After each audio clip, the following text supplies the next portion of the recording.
শিশুদের জন্য 7টি ঘরোয়া সুষম খাবার চলুন জেনে নিই। 1. ভাত, ডাল, মাছ। ভাত, ডাল, মাছে প্রচুর প্রোটিন, কার্বোহাইড্রেট ও ভিটামিন থাকে। 2. সবজি খিচুড়ি। চাল, ডাল, আলু, গাজর, লাউ, মটরশুঁটি ইত্যাদিতে অনেক শক্তি ও ভিটামিন পাওয়া যায়। 3. ডিম ভাত। সেদ্ধ ডিম চটকে ভাতের সাথে মিশিয়ে খেলে প্রচুর প্রোটিন ও খনিজ লবণ পাওয়া যায়। 4. সুজির পায়েস।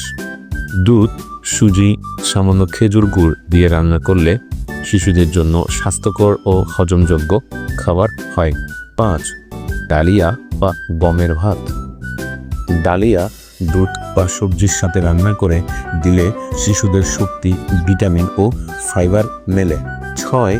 আলু সবজি ভর্তা।